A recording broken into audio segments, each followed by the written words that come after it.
Hello everyone, this is Mohammad Sadiq from Fathom academy. Last time हम लोगों ने YDAC क्वांटिटेटिवली डिस्कस किया था एंड उसमें कुछ स्पेशल पॉइंट्स और केसेस क्या क्या हो सकते हैं वो हम लोगों ने डिस्कस किया था। सो उसी कंटिन्यूएशन में आज हम बात करेंगे angular positions of fringes. Okay, fringes की लीनियर पोजीशंस क्या होंगी, सेंट्रल ब्राइट से कौन से फ्रिंज कितने डिस्टेंस पर होगी, इसके लिए हमने फॉर्मूला डिराइव किया था। सो आज देखते हैं कि उनकी एंगुलर पोजीशंस हम कैसे लिख सकते हैं। सो ये हमारा सेटअप है, S1 S2 स्लिट्स हैं और C जो है S1 S2 का मिड पॉइंट है। ये स्क्रीन है और इस स्क्रीन पर इंटेंसिटी डिस्ट्रीब्यूशन ये हमने शो किया है। This is maximum, this is minimum, maximum, minimum, bright, dark and so on, इस तरह से। ओके, सो कोई भी पॉइंट अगर स्क्रीन पर हम चूज करते हैं, से ये पॉइंट हम चूज कर रहे हैं जहाँ पर एक कोई ब्राइट है एंड इसकी डिस्टेंस सेंट्रल ब्राइट से अगर y है, देन उस पॉइंट की जो एंगुलर पोजीशन होगी C से, इसको हम C से ज्वाइन करें इस पॉइंट को, सो this is the angular position phi of the point P from C। Okay, अब हमने ये डिस्कस किया था कि दोनों स्लिट्स के बीच की जो डिस्टेंस होती है स्मॉल d और स्लिट्स का प्लेन और स्क्रीन के बीच की डिस्टेंस जो होती है कैपिटल D, तो इसमें कंडीशन ये होती है कि स्मॉल d कैपिटल D से बहुत छोटा होता है। सो उसकी वजह से ये जो एंगल्स बनते हैं दे आर वेरी स्मॉल, सो हम वहाँ पर स्मॉल एंगल अप्रॉक्सीमेशन यूज़ कर सकते हैं। ओके, सो इस एंगल का अगर हमें tan लिखना हो तो उसको हम कैसे लिख सकते हैं, tan of phi will be equal to y upon capital D, इस तरह से लिख सकते हैं। And since the angle is small, so this is approximately equal to phi। Okay, so ये हो गई angular position of any point. Okay, so for any point the angular position phi will be equal to y upon D। Okay, अब अगर हमारा ये point कोई bright fringe है, से ये ब्राइट फ्रिंज है, ये है, ये है, सो ऑन, इस तरह से उसकी एंगुलर पोजीशन अगर हमें देखना है, सो एक तरह से ये एक रिलेशन हो गया between angular position and linear position. phi is angular position, y is linear position. So this is a relationship between angular position and linear position. Now अगर हम ब्राइट की बात करें, for bright fringe phi bright will be, यहाँ पर हम y bright जो होगा उसकी वैल्यू हमें मालूम है, that is equal to n lambda capital D upon small d, ये होती है, और नीचे कैपिटल D है, सो ये कैंसिल हो गया, सो ये आ गया n lambda upon small d। So this is the angular position of bright fringes, जहाँ पर n की वैल्यू क्या होती है 0, 1, 2, +-1, +-2 and +-3 and so on, इस तरह से। सो these will be the angular positions of bright fringes। Okay, इसी तरह से अगर डार्क की हम बात करेंगे, सो y डार्क हमें मालूम है क्या होता है, for dark fringes phi dark will be equal to y dark. y dark हमने लिखा था 2n-1 upon 2 lambda capital D upon small d, और कैपिटल D नीचे भी है, सो वो कैंसिल हो जाएगा। सो फाइनली डार्क की जो एंगुलर पोजीशन आ रही है that is 2n-1 upon 2 and lambda upon small d। Okay, ये आ रही है, जहाँ पर n की वैल्यू क्या होती है +-1, +-2, +-3 एंड सो ऑन। सो ये हो गई angular positions for dark fringes and these will be the angular positions for bright fringes. Okay, अब अगर फ्रिंज विड्थ की हम बात करें, द एंगुलर फ्रिंज विड्थ, उसकी अगर हम बात करें, सो हम फिर वही वाला वो फॉर्मूला यूज करेंगे अभी जो लिखा हमने उधर, for angular fringe width we know phi is equal to y upon capital D। So अगर डेल्टा phi की हम बात करें, delta phi that will be equal to delta y। Okay, अगर इसमें चेंज की हम बात करें, सो ये जो चेंज है ये इस तरह से लिखा जा सकता है, since D is constant, so delta सिर्फ इस पर अप्लाई होगा। अब ये अगर हमारा बीटा है तो ये एंगुलर विड्थ हो जाएगी। Okay, so delta phi will be equal to if this is linear width beta upon capital D. Okay, and beta की वैल्यू हमें मालूम है क्या होती है, lambda capital D upon small D होती है. सो lambda capital D upon small D रखेंगे, सो कैपिटल डी कैंसिल हो जाएगा. सो लैम्डा अपॉन स्मॉल डी ये आ जाएगी. ओके, सो इसको हम लिख लेते हैं यहाँ पर angular fringe width. This is important. The angular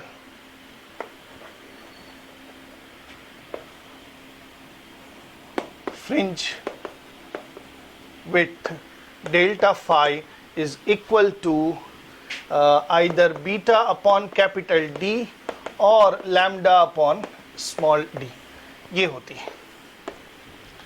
okay, अब इसमें हमें क्या दिख रहा है कि जो एंगुलर फ्रिंज विड्थ है, अभी एक चीज़ ये इंपॉर्टेंट है यहाँ पर हम ये लिख लेते हैं बीटा की वैल्यू क्या होती है, lambda capital D upon small d. Okay, and angular fringe width is lambda upon small d. Now fringe width, linear fringe width जो है वो lambda, capital D और small d इन तीनों पे डिपेंड कर रही है. लेकिन angular fringe width जो है वो capital D पर डिपेंड नहीं कर रही है. That means कि slits के बीच की डिस्टेंस हम फिक्स रखें और जो लाइट हम यूज़ कर रहे हैं उसी लाइट को लेकर एक्सपेरिमेंट करें, एंड D अगर हम बढ़ा देंगे, सो डी बढ़ाने की वजह से लीनियर फ्रिंज विड्थ जो होगी वो बढ़ जाएगी. ओके, उसकी विड्थ ज़्यादा हमें दिखाई देगी. लेकिन एंगुलर फ्रिंज विड्थ की अगर हम बात करें तो वो सेम रहेगी. दैट मीन्स कि जो फ्रिंजेस हैं वो इस सी पर जो एंगल सबटेंड करेंगी that will remain same. Okay, so ये एक डिस्टिंक्शन है, ये हमें ध्यान में रखना है. इस पर क्वेश्चंस बन सकते हैं इस तरह से. सो ये हो गई बात एंगुलर फ्रिंज विड्थ की. जैसे ये बीटा सारी फ्रिंजेस के लिए सेम होता है, उसी तरह से एंगुलर फ्रिंज विड्थ जो है वो भी सारी ही फ्रिंजेस के लिए सेम होती है. ओके, अच्छा एक चीज़ और इसमें देख लेते हैं कि ये हमारा फर्स्ट डार्क है. This point is first dark, just immediate after the central bright. This is first dark. So first dark की एंगुलर पोजीशन क्या होगी? डार्क के लिए हमने लिखा है, ये है angular position. So first dark n is equal to 1 अगर हम रखें, सो ये हो जाएगा lambda, half lambda over small d. Okay, so first dark जो है इसकी जो एंगुलर पोजीशन है that is lambda upon 2d. Okay, इस तरह से. और फर्स्ट ब्राइट जो होगा, ये वाला पॉइंट फर्स्ट ब्राइट जो है उसकी एंगुलर पोजीशन क्या हो जाएगी, that will B lambda upon small d. Okay, that means दो एडजेसेंट फ्रिंजेस के बीच में लैम्डा अपॉन 2d का एंगल डिफरेंस होता है. ओके, फर्स्ट डार्क पर इतना एंगल एंड फर्स्ट ब्राइट पर लैम्डा अपॉन d हो गया. दैट मीन्स उसमें half lambda by d add हो गया. सो एडजेसेंट फ्रिंजेस जो होंगी उनके बीच में हाफ लैम्डा बाई d का एंगुलर डिफरेंस होगा. Okay, this is it. And चूंकि ये एंगुलर फ्रिंज विड्थ है, सो फ्रिंज विड्थ हम इसी तरह से डिफाइन करते हैं कि दो एडजेसेंट ब्राइट या दो एडजेसेंट डार्क उनके बीच की डिस्टेंस, और एंगल की बात करेंगे, एंगुलर की हम बात करेंगे. सो दो एडजेसेंट डार्क या दो एडजेसेंट ब्राइट के बीच में इतना एंगुलर डिफरेंस है. Okay, so this is angular positions. अच्छा, अब इसमें एक चीज़ और ध्यान में रखना है हमें कि अगर ये पूरा सेटअप हम किसी मीडियम में लेके चले जाएं, अभी तो जैसे हमने एयर में बात की है, अगर पूरा सेटअप किसी मीडियम में रखा हो, in a medium of refractive index mu.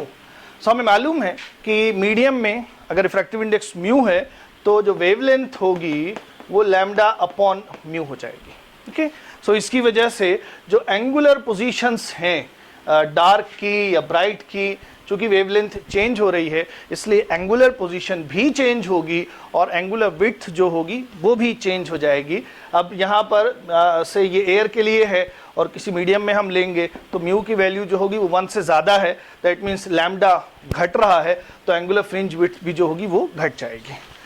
अगला पॉइंट जो हमारा है उसमें देखते हैं क्या है. ये दोनों स्लिट्स हैं S1 एंड S2, और ये प्लेन है जिसमें स्लिट्स कट की गई हैं, जिसमें होल्स या स्लिट्स बनाए गए हैं। So this is the plane of the sources, और जो स्क्रीन है वो इस प्लेन के पैरेलल ऐसे रखी हुई है। Okay, so plane of the slits and screen are parallel. Okay, so plane of slits and screen are parallel, ऐसे है। तब उस केस में, इसमें हमने कैलकुलेशन ऑलरेडी कर रखी है कि जो पाथ डिफरेंस होता है, कोई भी पॉइंट है P, सो उस P पॉइंट पर S1 और S2 से जो पाथ डिफरेंस है वो हम कैसे कैलकुलेट करते हैं, ये जो डिस्टेंस आती है ये होता है पाथ डिफरेंस। सो ये एंगल अगर थीटा है तो उसके टर्म में ये जो डिस्टेंस होती है ये लिखी जाती है d sin theta. Okay, so path difference at any point delta x will be equal to d sin theta. Okay, अब हम देख रहे हैं कि जब एंगल बढ़ेगा तो पाथ डिफरेंस भी बढ़ेगा। सो पाथ डिफरेंस बढ़ेगा तो जो फ्रिंजेस का ऑर्डर है वो भी बढ़ेगा। यहाँ पे सेंट्रल ब्राइट होगी, फर्स्ट, सेकेंड, थर्ड, फोर्थ, इस तरह से। तो सेंट्रल ब्राइट से दूर जाने पर एंगल बढ़ेगा, तो उसकी वजह से फिर पाथ डिफरेंस भी बढ़ेगा। ओके, एंड जो ऑर्डर होगा वो इस तरह से होगा, central, first, second, third, fourth and so on. Okay, so delta x you can clearly see, sine की जो वैल्यू होती है वो 0 से 90 के बीच में जब एंगल बढ़ता है तो साइन की वैल्यू भी बढ़ती है। Okay, so delta x will increase with theta. Okay, अच्छा, दूसरा केस इसमें, अगर हमारी स्लिट्स का जो प्लेन है और जो स्क्रीन है वो परपेंडिकुलर हो। ओके, ये स्लिट्स का प्लेन है, इसमें होल्स कट किए गए हैं और स्क्रीन इस तरह से रखी हुई है। सो यहां पर plane of slits and screen are perpendicular. अगर इस तरह से है तब कोई सा भी पॉइंट P होगा, उसके लिए हम देख सकते हैं कि जो पाथ डिफरेंस है उसकी वैल्यू क्या होगी। S1 से P और S2 से P, सो जो पाथ डिफरेंस होगा उसके लिए हम यहाँ से इस तरह से परपेंडिकुलर ड्रॉप करेंगे। तो ये जो पाथ है S1 से P तक, इतना एक्स्ट्रा पाथ है। ये एंगल अगर थीटा है तो ये एंगल भी थीटा होगा, ये 90 डिग्री है। ये हाइपोटेन्यूस हुआ विच इज़ D, दोनों स्लिट्स के बीच की डिस्टेंस। तो ये वाली जो साइड होगी ये हो जाएगा D cos theta. Okay, so path difference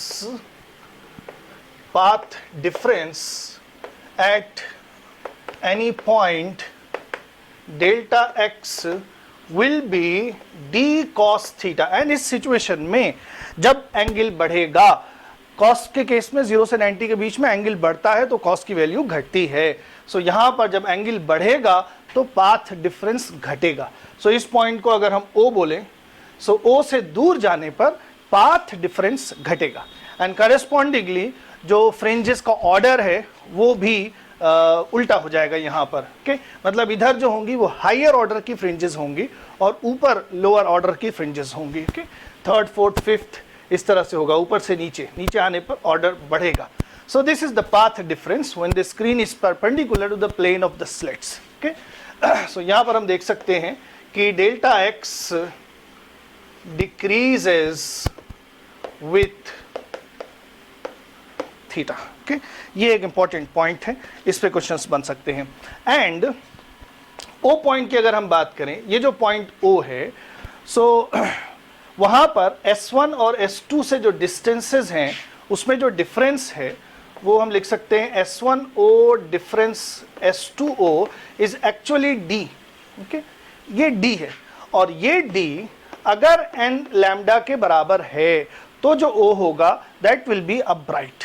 okay, so इस केस में if the separation between the slits is D and D is equal to some integral multiple of lambda, तो ये जो पोर्शन है O जो स्लिट्स के plane जहाँ पे कट कर रहा है वो वाला पॉइंट ब्राइट होगा. And okay, so that is O is bright and if S1O minus S2O, that is D is equal to some 2n minus 1 lambda by 2. Okay, odd multiples of lambda by 2. अगर D है D के बराबर है तो जो O होगा that will be a dark. So that is O is a dark. ठीक, इस तरह से भी क्वेश्चंस पूछ सकता है यहाँ पर. सो जैसे सपोज हमें दिया हुआ है कि एक लाइट जो है उसकी वेवलेंथ लैम्डा ये हमें दे रखा है और क्वेश्चन में हमें डी दे रखा है और डी कह रहे हैं कि वो 10 लैम्डा के बराबर है. D is equal to 10 lambda. So you can see d जो है वो लैम्डा का इंटीग्रल मल्टीपल है. सो ओ को क्या होना है, ब्राइट होना है. ओके, और अगर कुछ इस तरह से दिया हुआ है d is equal to 5/2 lambda, odd multiple of lambda by 2 है, तो फिर जो O होना है वो एक डार्क होगा. Okay, our next point is कि हमने जो सोर्सेज कोहेरेंट सोर्सेज लिए हैं they are some pin holes. Okay, so अगर पिन होल सोर्सेज हैं तो वहाँ पर जो कंडीशंस बनती है, जो फ्रिंजेस होती हैं, उनका एक्चुअल शेप क्या होता है. So in case of pin holes, so with pinhole sources अब किसी भी पॉइंट पर जो हम कंडीशन लगाते हैं कि डार्क या ब्राइट होगी, so S2P minus S1P is equal to either n lambda और 2n माइनस 1 लैम्डा बाई 2. ये दोनों कंडीशंस होती हैं, ब्राइट या डार्क, वट एवर, दोनों ही कांस्टेंट हैं. ओके, सो S2P माइनस S1P जो पाथ डिफरेंस है, अगर पिन होल्स हम ले रहे हैं एंड उससे फ्रिंजेस बन रही हैं, सो कोई एक पर्टिकुलर फ्रिंज है, सेकेंड फ्रिंज है, सेकेंड ऑर्डर फ्रिंज है, इस तरह से ये सेकेंड ब्राइट है. और यहाँ पर हमारा एक पिन होल है S1 और यहाँ पर है हमारा दूसरा पिन होल S2. तो S1 से और S2 से इस पर जितने भी पॉइंट्स हैं हमने ऑर्डर फिक्स कर रखा है. ये जो n है ये हमने फिक्स कर रखा है, लैम्डा ऑलरेडी फिक्स है जो हम लाइट यूज कर रहे हैं. तो इस फ्रिंज के हर पॉइंट पर S1 से और S2 से जो डिस्टेंसेस हैं that is a constant. Okay, अब ज्योमेट्रिकली अगर ऐसी कंडीशन है कि पिन होल सोर्सेज हैं और एक प्लेन पर फ्रिंजेस बन रही हैं, देन उस किसी पर्टिकुलर फ्रिंज के हर पॉइंट पर S2P minus S1P is a constant, तो उसका जो शेप स्ट्रिक्टली होगा that will be a hyperbola. Okay, so जो शेप आएगा, जो सेंट्रल ब्राइट होगी वो तो एक स्ट्रेट लाइन होगी ऐसी, बट उसके अलावा जो फ्रिंजेस होंगी they will be strictly hyperbola, like this. This is a mathematical necessity. ये एक मैथमेटिकल कंडीशंस हैं कि दो पॉइंट सोर्सेज हम ले रहे हैं एंड उन पॉइंट सोर्सेज से इंटरफेरेंस के बाद फ्रिंजेस, स्ट्रिप्टिकल फ्रिंजेस बन रही हैं. देन फ्रिंज, किसी पर्टिकुलर फ्रिंज के हर पॉइंट पर दोनों पॉइंट सोर्सेज से जो डिस्टेंस है वो कांस्टेंट होना है. तो ऐसी कंडीशन में जो फ्रिंज का शेप होगा वो स्ट्रेट लाइन ना होकर हाइपरबोलिक होगा. The shape of the fringes will be hyperbola. Okay? लेकिन अगर इस हाइपरबोला का सिर्फ हम एक छोटा सा सेक्शन लेंगे तब हमें फ्रिंजेस जो है पैरेलल दिखाई देंगे. सो चूंकि हमारी जो सेटअप होता है उसमें ऑलरेडी कैपिटल डी हम बहुत ज़्यादा लेते हैं स्क्रीन और स्लिट्स के बीच की डिस्टेंस, तो उसकी वजह से जो हाइपरबोला, जो टोटल हाइपरबोला है उसका बहुत स्मॉल पोर्शन हमें देखने को मिलता है. सो जो फ्रिंजेस होती हैं they are almost parallel. Our next point in discussion is what will be the number of fringes. जो इंटरफेरेंस पैटर्न है उसमें कितनी फ्रिंजेस बनेंगी, तो उसको हम दो तरह से देखते हैं. एक तो ये है कि दोनों स्लिट्स से जब लाइट पास कर रही हैं तो स्लिट्स या होल्स जो भी हैं दे आर वेरी नैरो। तो किसी भी नैरो सेक्शन से जब लाइट पास होती है तो दूसरी तरफ वो स्प्रेड होती है, उसको हम बोलते हैं डिफ्रैक्शन। अगर सिर्फ एक ही स्लिट की हम बात करें तो यहाँ से एक पैरेलल बीम ऑफ लाइट जब आएगी इस नैरो स्लिट या होल से पास होगी तो इस तरफ वो स्प्रेड होगी। ओके, वो एक जैसे ये होगा कि ये एक पॉइंट सोर्स है एंड देन उसकी वजह से सारी डायरेक्शंस में वेव मूव करेंगे। बिफोर दैट हो सकता है वो एक पैरेलल बीम में मूव कर रही हो, लेकिन इससे पास होने के बाद वो स्प्रेड हो जाएगी। सो उस चीज़ को हम बोलते हैं डिफ्रैक्शन। वो आगे हम डिटेल में डिस्कस करेंगे। सो यहाँ से और यहाँ से जब लाइट पास होती है तो वो डिफ्रैक्ट होती है, दैट मीन्स स्प्रेड होती है। अब ये जो डिफ्रैक्शन या स्प्रेड है वो इसकी थिकनेस पे डिपेंड करता है। जितनी नैरो ये होगी उतनी ज़्यादा वेव्स स्प्रेड होंगी, और जितनी ज़्यादा वेव्स स्प्रेड होंगी इंटरफेरेंस पैटर्न में हमें उतनी ही ज़्यादा फ्रिंजेस देखने को मिलेगा। ओके, सो जितनी नैरो ये स्लिट्स हैं उतनी ही ज़्यादा फ्रिंजेस देखने को मिलेगा। लेकिन उसमें एक प्रॉब्लम ये है कि जब होल्स या स्लिट्स हम बहुत ज़्यादा नैरो कर देंगे तो इससे बहुत कम इंटेंसिटी पास होगी, और जब कम इंटेंसिटी पास होगी तो स्क्रीन पर जो फ्रिंजेस बनेंगी उनका जो कंट्रास्ट होगा, जो शार्पनेस होगी वो बहुत कम होगी, वो फेंट दिखाई देंगी, धुंधली दिखाई देंगी। ओके, सो ये क्वालिटेटिव स्टेट में डिस्कशन है कि नंबर ऑफ फ्रिंजेस जो होंगी वो डिपेंड करेंगी कि वो इस बात पे डिपेंड करेगी कि डिफ्रैक्शन कितना हो रहा, और डिफ्रैक्शन जो है वो स्लिट्स और होल्स की थिकनेस पे डिपेंड करता है। ओके, जितनी ज़्यादा ये नैरो है डिफ्रैक्शन उतना ज़्यादा, नंबर ऑफ फ्रिंजेस भी उतनी ज़्यादा। लेकिन बहुत नैरो स्लिट जब होगी तो जो फ्रिंजेस बनेंगी they will be very फेंटर। Okay, अब बात करते हैं कि कितने मैक्सिमा या कितने मिनिमा बन सकते हैं। Okay, so let us try to know the possible number of maxima on the screen. Possible number of maxima on the screen. Now किसी भी पॉइंट पर जो पाथ डिफरेंस है S1 और S2 से वो हमें मालूम है क्या होता है, d sin theta for any point. So कोई पॉइंट है से nth bright is the last bright, जो इंटरफ्रेंस पैटर्न है उसमें nth ब्राइट हमारा लास्ट वाला है, तो उस वाले ब्राइट पर जो पाथ डिफरेंस है d sin theta that will be equal to n lambda. Okay, ये हो जाएगा।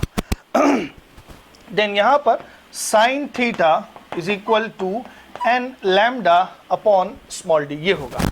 एंड हमें मालूम है कि sin थीटा की जो वैल्यू होती है वो 1 या 1 से कम होती है। sin थीटा की वैल्यू 1 से ज़्यादा नहीं हो सकती, मैक्सिमम 1 होगी, अदरवाइज वो 0 होगी। 0 से 90 के बीच में, 0 और 1 के बीच में होती है, मैक्सिमम 1 है। सो इसका मतलब कि ये जो n lambda upon small d जो है, n lambda upon small d जो है ये भी 1 से कम होगा।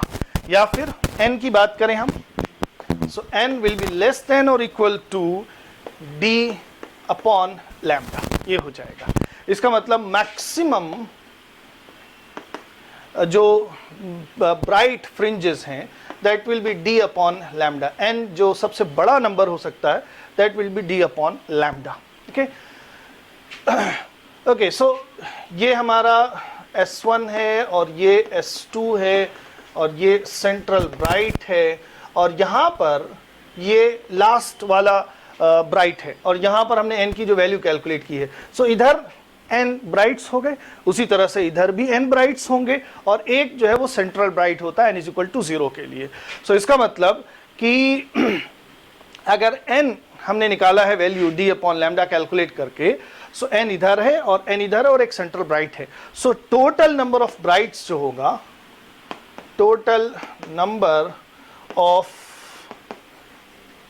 Brides that will B 2 integer n plus 1, 2n plus 1 होगा। ओके, अब ये हमें इंटीजर वैल्यू लेना है। d अपॉन लैम्डा जो हम कैलकुलेट कर रहे हैं, अगर वो कोई फ्रैक्शन आ गया तो हमें सिर्फ वो उसका जो इंटीजर पार्ट है वो लेना है, दैट इज 2.3 अगर आ गया तो 2 लेना है, 4.9 अगर आ गया तो 4 ही लेना है। ओके, बाकी जो फ्रैक्शन वाला पार्ट है वो हम छोड़ देंगे। सो इस तरह से हम n कैलकुलेट कर लेंगे and then total number of fringes will be 2n+1, ये हो जाएंगी। फॉर एग्जाम्पल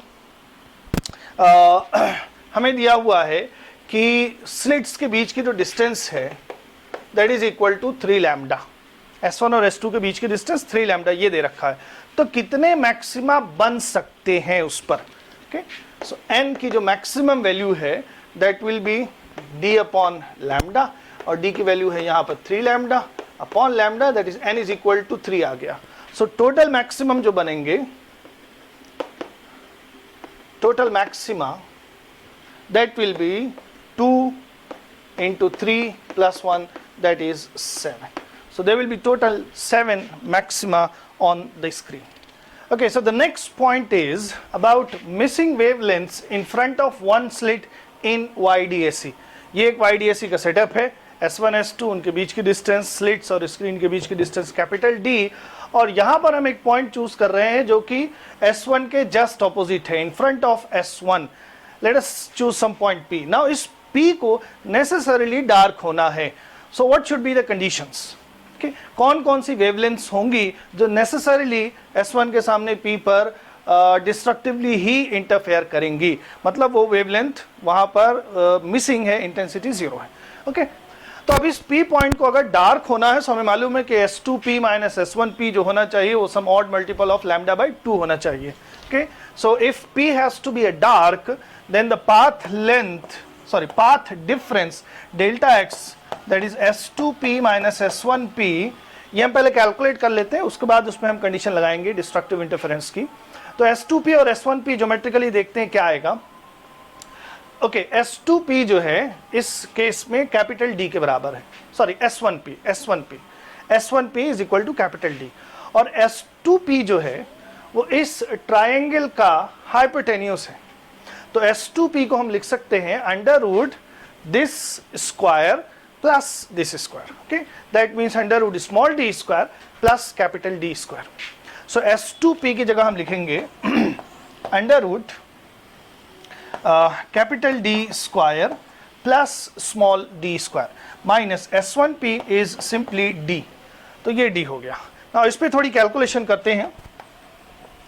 यहां से D अगर कैपिटल D हम कॉमन कर लें तो ये बाहर आके D हो जाएगा, और यहां पे बचेगा 1 plus D square upon capital D square, and ये जो अंडर रूट है उसको हम इस तरह से लिख सकते हैं पावर हाफ करके, माइनस D, ये हो गया।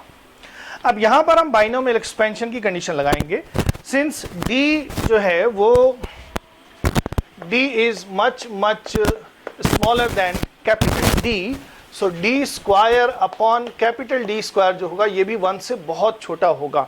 सो हम यहाँ पे बाइनोमियल एक्सपेंशन की कंडीशन लगा सकते हैं, उसको बाइनोमियल एक्सपेंड करेंगे तो ये जो पावर होती है वो यहाँ पर मल्टीप्लाई हो जाती है। सो उसका जो एक्सपेंशन आता है तो हमें मिलेगा डेल्टा x जो हमें मिलेगा that will B capital D, and bracket में आएगा 1 plus D square, half multiply करेंगे, सो 1 plus half into D square upon capital D square minus capital D, ये हो जाएगा। ओके, नाउ अब इसको और सिंप्लीफाई करें हम, ये D यहाँ पर आएगा एंड देन माइनस D उससे कैंसिल हो जाएगा, और इसमें D से मल्टीप्लाई करेंगे तो एक D यहाँ पर कैंसिल हो जाएगा। सो फाइनल जो रिजल्ट आएगा that is D square upon 2 capital D। Okay, so S1 के सामने एक पॉइंट हम ले रहे हैं, उस पॉइंट पर जो पाथ डिफरेंस है दोनों सोर्सेज से वो D square upon 2 capital D के बराबर आ रहा है।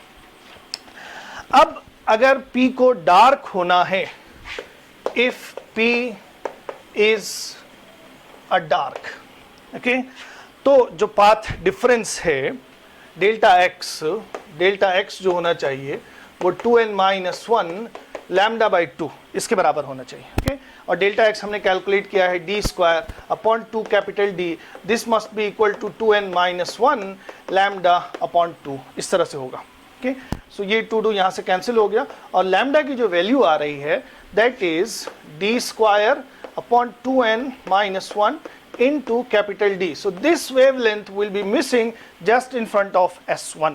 Okay, so P पॉइंट पर ये वाली वेवलेंथ मिसिंग होगी। अब यहाँ पर चूंकि हम डार्क की कंडीशन लगा रहे हैं, सो n की जो वैल्यूज होंगी they will be 1, 2, 3 and so on, इस तरह से होंगी।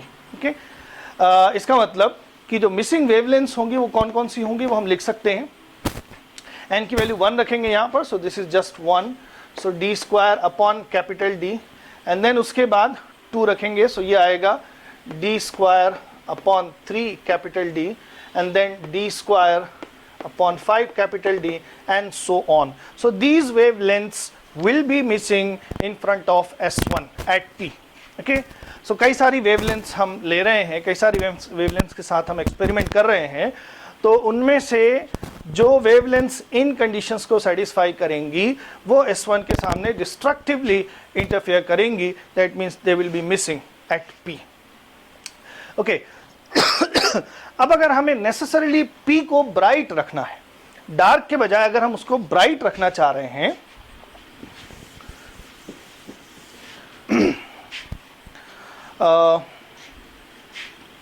If P is a bright, तो जो पाथ डिफरेंस हमने कैलकुलेट किया था D square upon 2 capital D, ये n लैम्डा के इक्वल होना चाहिए। ओके, और यहाँ से n की वैल्यू अगर हम कैलकुलेट करेंगे तो ये आ जाएगा D square upon 2n capital D, ये आ जाएगा।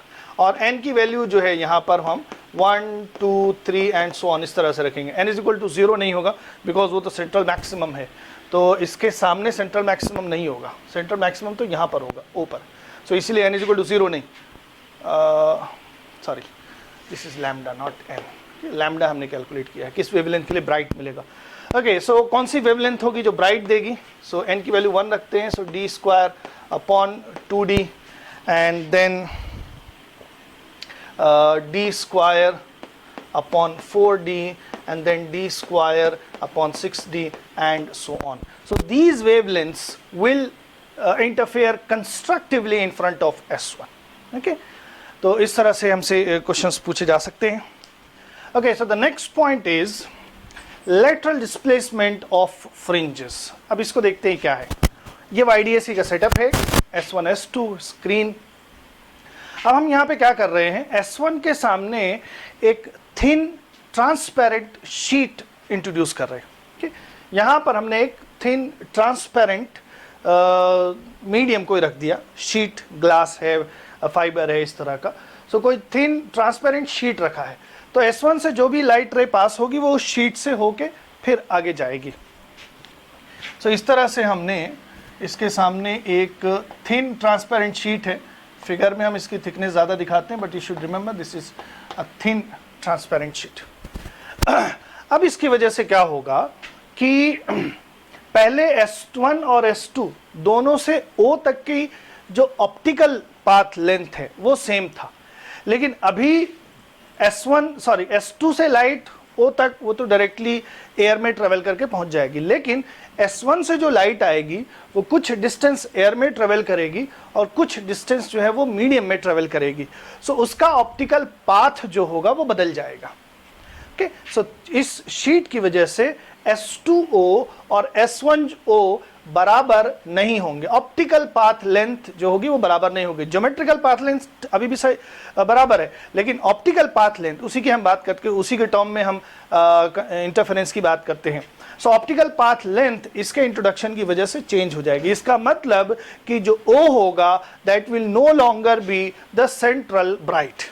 ओके, सो इसका मतलब कि सेंट्रल ब्राइट जो है वो कहीं और मूव कर गया। अब सेंट्रल ब्राइट की कंडीशन ये होती है कि दोनों सोर्सेज से ऑप्टिकल पाथ बराबर होना चाहिए। अब यहाँ ये वाला जो ऑप्टिकल पाथ है ये ज़्यादा है, ओके, इससे होके लाइट O तक आएगी तो उसका ऑप्टिकल पाथ ज़्यादा है, और S2O से जो S2 से O तक लाइट पहुँच रही है उसका ऑप्टिकल पाथ कम है।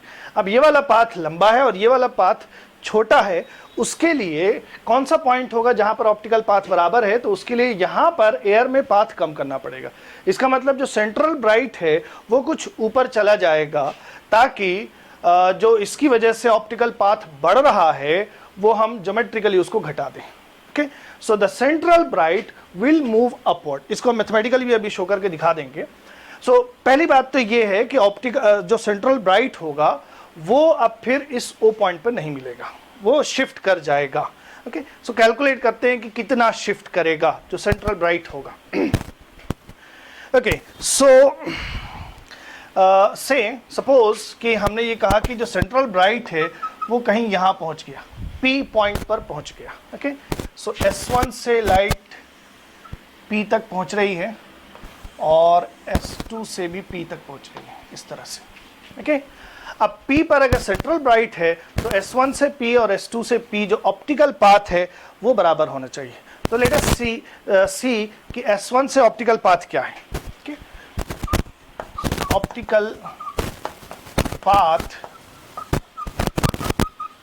फ्रॉम S1 ये क्या है,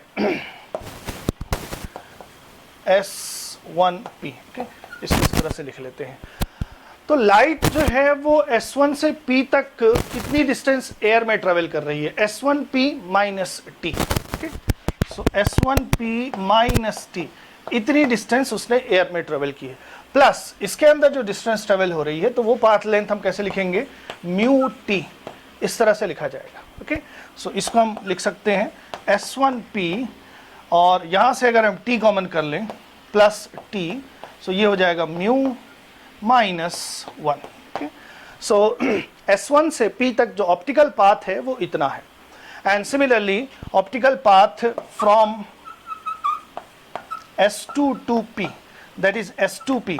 अब चूंकि S2 से P तक लाइट एयर में ट्रेवल कर रही है तो वही ऑप्टिकल पाथ हो जाएगा, सॉरी ऑप्टिकल पाथ हम लिख रहे हैं delta S2P, that will be simply S2P। अब एक बात हमें ध्यान रखना है कि ऑप्टिकल पाथ इस तरह से हम लिख रहे हैं डेल्टा साइन के साथ, और S1P और S2P जो लिखा हुआ है वो ज्योमेट्रिकल पाथ लेंथ है। Okay, now for P to be central bright, for P to be central bright, S1 से P तक जो ऑप्टिकल पाथ है और S2 से P तक जो ऑप्टिकल पाथ है ये दोनों बराबर होना चाहिए। ओके, सो S1 से P तक जो ऑप्टिकल पाथ है that is actually S1P plus T mu minus 1 और S2P is simply S2P।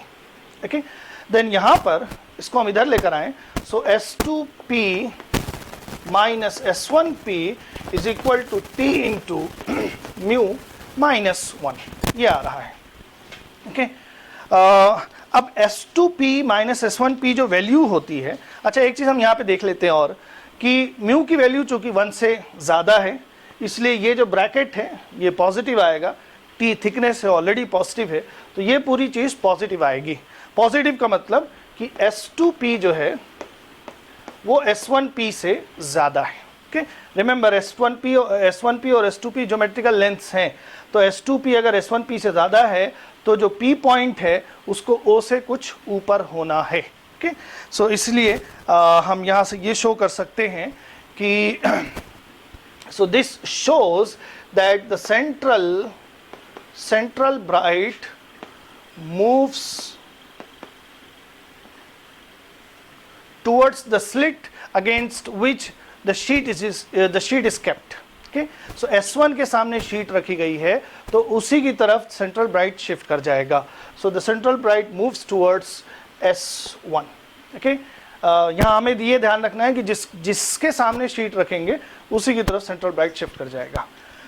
Okay, now S2P minus S1P इसको ज्योमेट्रिकली हम कैलकुलेट करते हैं तो ये वाली वैल्यू आती है d sin theta and that is equal to T into mu minus 1। Okay, अच्छा अब अगर ये डिस्टेंस यहाँ से यहाँ तक y है, O से P तक की डिस्टेंस, तो जो sin थीटा है वो लिखा जाएगा y upon capital D।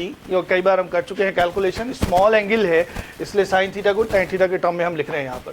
So y upon capital D is equal to T into mu minus 1। अब यहाँ पर ये जो y है ये O से सेंट्रल मैक्सिमम कितना मूव कर गया है वही चीज़ है। सो इसका मतलब कि इसी को हम बोलते हैं लेटरल डिस्प्लेसमेंट, जो फ्रिंजेस हैं वो कितना शिफ्ट कर गई हैं। ओके, सो हम यहाँ से लिख लेते हैं y is equal to T into mu minus 1 and then capital D upon small d. Okay, y is actually this is called the lateral shift. Okay, अच्छा, अब इसमें इसको हम एक और तरह से लिख सकते हैं। अगर इसमें हम लैम्डा से ऊपर नीचे मल्टीप्लाई कर दें तो lambda capital D upon small D beta हो जाएगा। So Y can also be written as T mu minus 1 and beta upon lambda, इस तरह से भी लिख सकते हैं। ओके, सो इस तरह से हम ये कैलकुलेट कर सकते हैं कि जो फ्रिंजेस है, जो सेंट्रल ब्राइट है, वो कितना शिफ्ट हुआ। और अगर हमें शिफ्ट मालूम है तो हम ये कैलकुलेट कर सकते हैं कि जो शीट हमने रखी है उसकी थिकनेस कितनी है। अब यहाँ पर एक चीज़ ये हमें ध्यान रखनी है कि जो लेटरल शिफ्ट आ रहा है वो फ्रिंजेस की ऑर्डर पर डिपेंड नहीं कर रहा है। ओके, दैट मीन्स कि जो लेटरल शिफ्ट है वो सारी ही फ्रिंजेस के लिए बराबर है। अगर सेंट्रल ब्राइट यहाँ से यहाँ चला गया है तो सारी ही फ्रिंजेस शिफ्ट की होंगी, अकेला सेंट्रल ब्राइट तो शिफ्ट करेगा नहीं।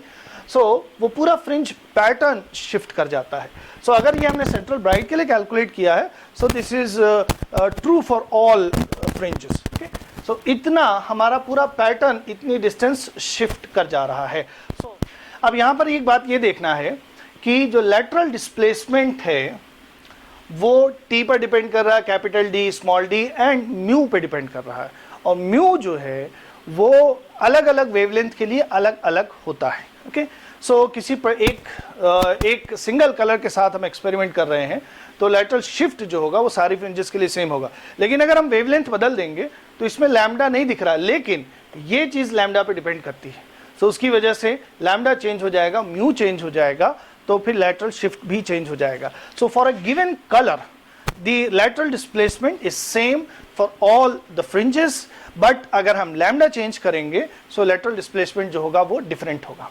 अच्छा, दूसरी चीज़ कि जो बीटा की वैल्यू है वो नहीं चेंज होगी। यहाँ पर जो lateral displacement है, सॉरी ये लेटरल डिस्प्लेसमेंट है, सो फ्रिंजेस शिफ्ट हो जाएंगे लेकिन उनकी जो थिकनेस होगी वो ऑलमोस्ट सेम रहेगी। बिकॉज इसके इंट्रोडक्शन की वजह से चूंकि ये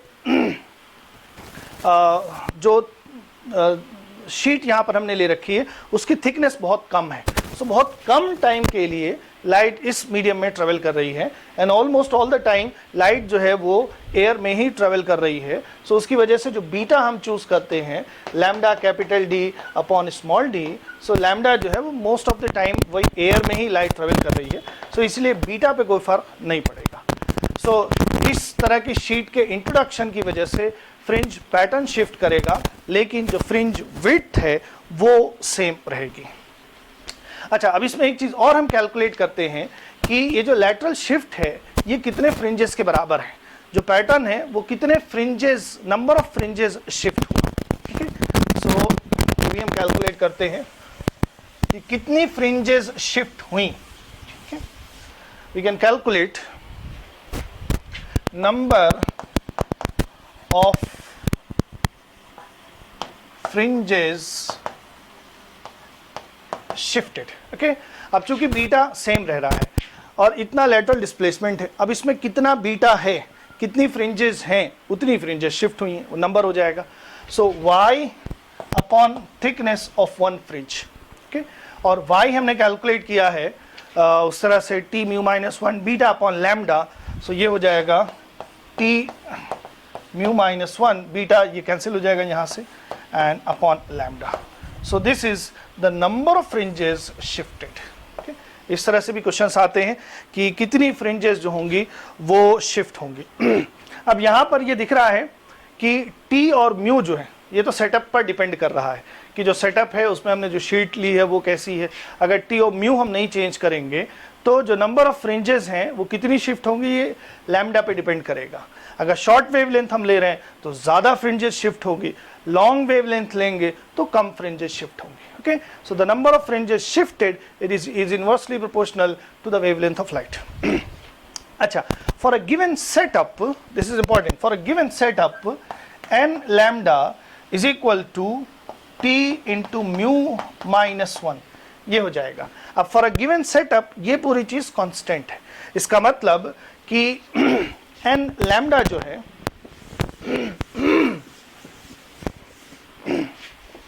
यहाँ पर हम लिख सकते हैं for a given setup n lambda, that is t mu minus 1, is a constant. Okay, so n lambda is constant. Okay, that means कि एक बार हमने lambda 1 वेवलेंथ की लाइट यूज किया, अगली बार lambda 2 वेवलेंथ की लाइट यूज किया, और इस बार जो फ्रिंजेस शिफ्ट हुई हैं वो n1 है, और इस बार जो फ्रिंजेस शिफ्ट हुई हैं वो n2 है. सो n lambda has to be constant. That means n1 lambda 1 must be equal to n2 lambda 2. ये हो जाएगा. ये भी एक इंपॉर्टेंट रिजल्ट है, इस पर भी हमसे क्वेश्चंस पूछे जाते हैं. और अगर यही पूरा सेटअप जो है अभी तो एयर में रखा हुआ है और शीट इंट्रोड्यूस किया है हमने, सो अगर पूरा सेटअप किसी और मीडियम में रखा हुआ है, okay, if the setup is kept in a medium of refractive index mu m, okay, इस तरह से है, तो जहां पर ये म्यू आ रहा है उसकी जगह अब हम रिलेटिव रिफ्रैक्टिव इंडेक्स यूज करेंगे, और रिलेटिव रिफ्रैक्टिव इंडेक्स जो होगा ये म्यू अपॉन म्यू एम हो जाएगा. दैट मीन्स जो लैटरल शिफ्ट हमने कैलकुलेट किया था उसकी वैल्यू हो जाएगी, लैटरल शिफ्ट जो हमने निकाला था that was T mu minus 1. अब यहाँ म्यू की जगह हम रखेंगे mu upon mu m minus 1 D upon small d, okay, या फिर बीटा अपॉन लैम्डा, दोनों ही लिख सकते हैं. बस आपको ये ध्यान रखना है कि अगर मीडियम आ गया तो रिलेटिव रिफ्रैक्टिव इंडेक्स लेना है. This is not much. एक चीज़ और हम यहाँ पे देख लेते हैं कि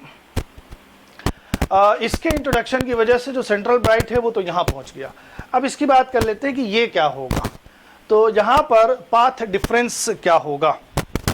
सो at O the path difference, अब पाथ डिफरेंस की जब भी हम बात करेंगे वो ऑप्टिकल पाथ डिफरेंस होगा. सो पाथ डिफरेंस जो होगा वो हम कैसे लिख सकते हैं, डेल्टा एक्स जो होगा that will B S1O, S1O ये तो एयर में चला, minus T, sorry S1O minus T, S1O minus T air में चला है, प्लस म्यू टी ये मीडियम में चला है. ओके, तो S1 से इतना पाथ हो गया, माइनस S2 से S2O हो गया, सॉरी S2O. ओके, अब हम यहाँ पे देख रहे हैं कि S1O माइनस S2O, S1 से O और S2 से O दोनों बराबर हैं. ओके, सो हमारे पास क्या वैल्यूज बची, minus T plus mu T. So T common कर लें, देन ये हो जाएगा mu minus 1. So O point पर जो पाथ डिफरेंस होगा ट्रांसपेरेंट शीट के इंट्रोडक्शन की वजह से वो इतना होगा. अब अगर ये if t into mu minus 1 is equal to N lambda, तो O जो होगा वो ब्राइट होगा. और अगर सो दिस मीन्स कि O is bright, and if t into mu minus 1 is 2n minus 1 lambda by 2 इस तरह से है, तो फिर O डार्क हो जाएगा, O will be dark. Okay, so ये भी एक important point है उसी के साथ. एंड एक चीज़ और हम देख सकते हैं इसमें,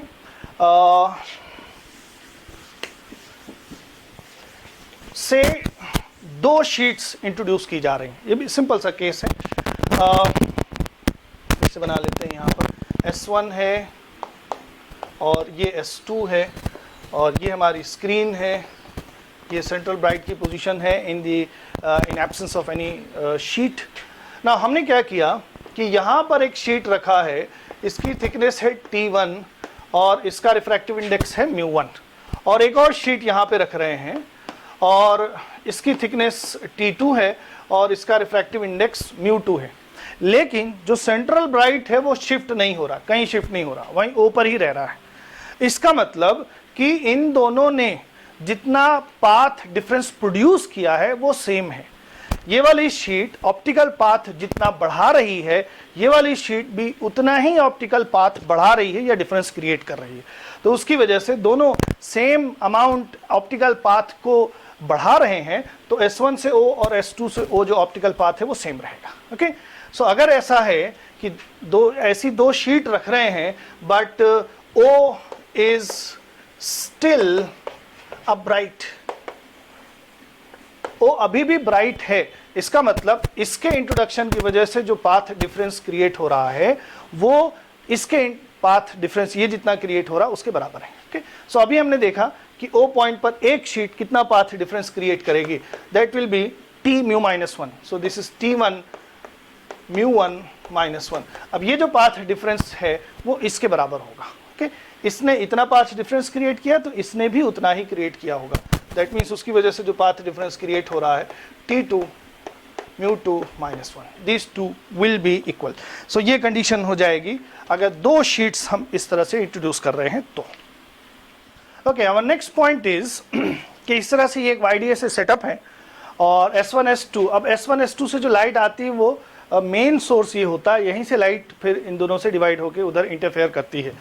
तो इस तरह से ये एक YDS सेटअप दिया हुआ है, ये हमारा प्राइमरी सोर्स है।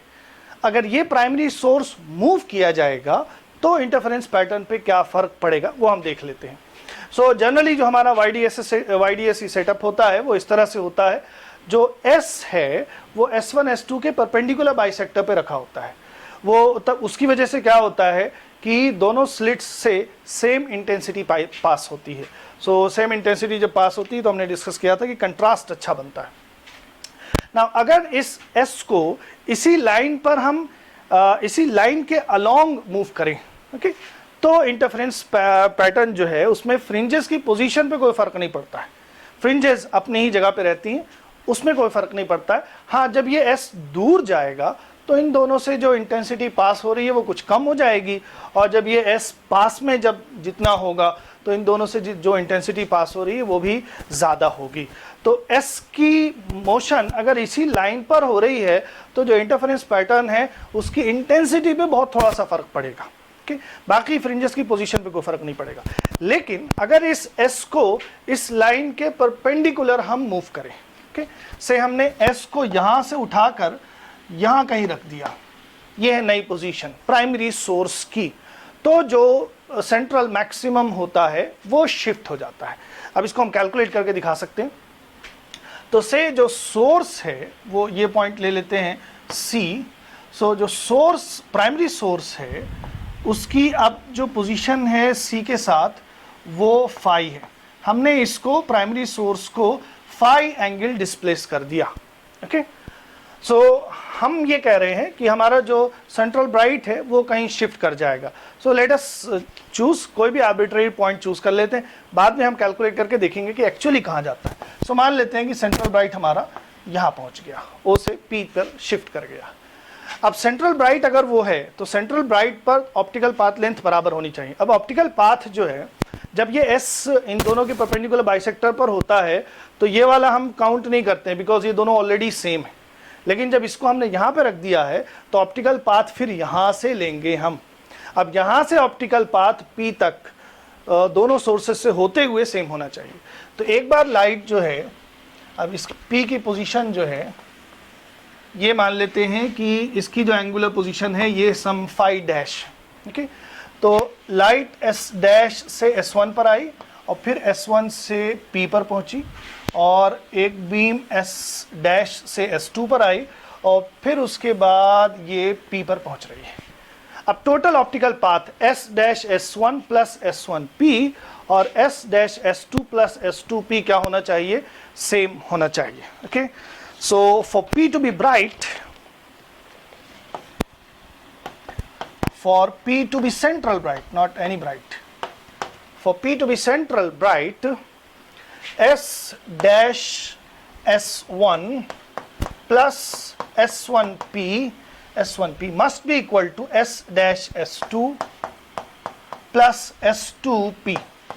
ओके, इस तरह से होना चाहिए ना। अब इसको हम थोड़ा सा रीअरेंज करते हैं, ये वाला टर्म इधर ले आते हैं, इसके साथ लिखते हैं। So S2 S dash minus S1 S dash is equal to S1P minus S2P, ये हो जाएगा। Okay, so S2 S dash S2 S dash minus S1 S dash. अब ज्योमेट्रिकली हमने देखा है, हमने इधर कैलकुलेशन की थी, S2P माइनस S1P क्या होता है, वो D, ये जो डिस्टेंस है ये D है, so D sine of this angle, okay, ये हमने फाई डैश यहाँ पे ले रखा है, तो S2P माइनस S1P जो होगा वो D साइन फाई डैश होगा। इसी तरह से यू कैन सी इधर भी डायग्राम ऐसा ही है, तो इधर भी जो ज्योमेट्रिकल कैलकुलेशन हम कर रहे थे उसके हिसाब से S2 S dash minus S1 S dash जो होगा वो होगा D साइन फाई, ओके। अच्छा, इसको एक थोड़ा सा और एक रीअरेंज कर लेते हैं कि S2 S dash minus S1 S dash is equal to minus, इसको S2P माइनस S1P बनाना है, सो माइनस हम पहले ले लेते हैं, so this is S2P minus S1P। Now अब जो हमारी ज्योमेट्रिकल कैलकुलेशन हम कर रहे थे उसके हिसाब से ये क्या हो जाएगा, D साइन फाई हो जाएगा,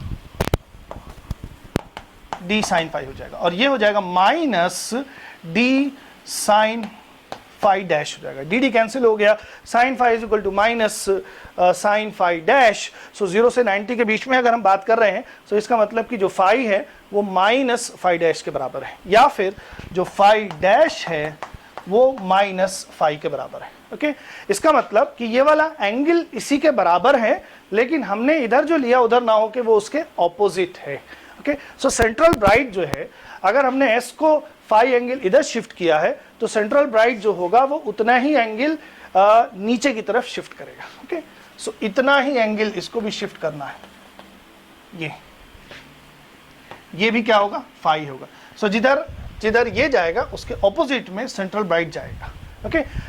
अच्छा, यहां से एक बात ये समझ में आ रही है कि पहले प्राइमरी सोर्स और दोनों स्लिट्स का मिड पॉइंट और सेंट्रल ब्राइट एक ही लाइन पर थे, लेकिन जब हम प्राइमरी सोर्स को डिस्प्लेस कर रहे हैं तो सेंट्रल ब्राइट भी इस तरह से डिस्प्लेस हो रहा है कि the primary source and the mid point of the slits and the central bright are on the same line, okay. इसका मतलब कि ये कंडीशन हो गई कि primary source, mid point of the slits and central bright will always lie on the same line, okay. So इसको हम यहाँ लिख सकते हैं, रिजल्ट ये अपना कि primary source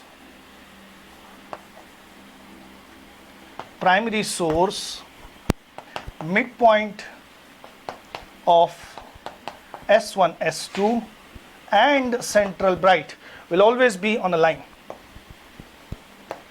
will always be on a straight line, okay, ये condition है, okay। So this is it for today, and ये सारे केसेस और जो पॉइंट्स आपके साथ डिस्कस किए गए हैं they are very important, examination point of view से बहुत इंपॉर्टेंट है। इन सब पर डायरेक्ट क्वेश्चंस भी फ्रेम किए जा सकते हैं और इसको एज जनरल केस लेकर इस पर न्यूमेरिकल क्वेश्चंस भी पुटअप किए जा सकते हैं, ओके। सो इन सारे पॉइंट्स को आपको बहुत ध्यान से देखना है। जो क्वालिटेटिव डिस्क्रिप्शन होता है, जो फिजिकल डिस्क्रिप्शन होता है किसी भी फिजिकल थ्योरी या आइडिया का, वो इम्पॉर्टेंट है अपनी जगह, उसमें से टेक्सचुअल क्वेश्चंस बनते हैं एंड उसी के साथ साथ उसमें और मॉडिफिकेशंस क्या हो सकते हैं, उसमें और स्पेशल केसेस कैसे अराइज हो सकते हैं, ये चीज़ पर्टिकुलरली जो कॉम्पिटिटिव एग्जाम्स होते हैं उसके पॉइंट ऑफ व्यू से बहुत ज़्यादा इंपॉर्टेंट होती है कि उसमें हम वेरिएशन कैसे इंट्रोड्यूस कर सकते हैं, ओके। सो इस कभी भी आप जब भी फिजिक्स करें तो आपको जो मेन आइडिया होता है उसको तो अच्छे से ग्रास्प करना होता है, उसके जो कॉन्सेप्ट्स हैं उसको अच्छे से समझना होता है, एंड देन उस मेन आइडियाज़ के अराउंड कितने हम मैनिपुलेशंस कर सकते हैं, कितना वेरिएशंस क्रिएट कर सकते हैं, लॉजिक लगा के हम उसमें कितने अलग अलग टाइप के केसेस क्रिएट कर सकते हैं, ये सबसे कोर आइडिया होता है कॉम्पिटिटिव एग्जाम्स में क्वेश्चंस फ्रेम करने का, ओके। सो जेई में जो क्वेश्चंस आते हैं वो तो मोस्टली इसी टाइप के होते हैं, एंड नीट में भी जो क्वेश्चंस आते हैं वो रिसेंट टाइम में देखा गया है कि वो भी इसी तरह के क्वेश्चंस आते हैं। वो बहुत डायरेक्ट क्वेश्चंस नहीं होते हैं, बल्कि जो मेन आइडिया है उसके अराउंड मैनिपुलेशंस हम क्या कर सकते हैं वहीं से क्वेश्चंस फ्रेम किए जा सकते हैं, okay. So this is it for today, और नेक्स्ट टाइम हम इस पर कुछ न्यूमेरिकल क्वेश्चन सॉल्व करेंगे। एनसीईआरटी के क्वेश्चंस नीट और जेईई मेन दोनों के लिए ही एनसीईआरटी के क्वेश्चंस इंपॉर्टेंट होते हैं, उसमें जो सॉल्व एग्जांपल्स होते हैं वो और जो बाकी एक्सरसाइज में क्वेश्चंस दिए होते हैं वो भी इंपॉर्टेंट होते हैं। सो कुछ क्वेश्चंस हम आपके साथ करेंगे एनसीईआरटी के, बाकी उसके अलावा और जो न्यूमेरिकल एग्जांपल्स हो सकते हैं वो भी हम साथ में डिस्कस करेंगे। Okay then, thank you very much for being with me.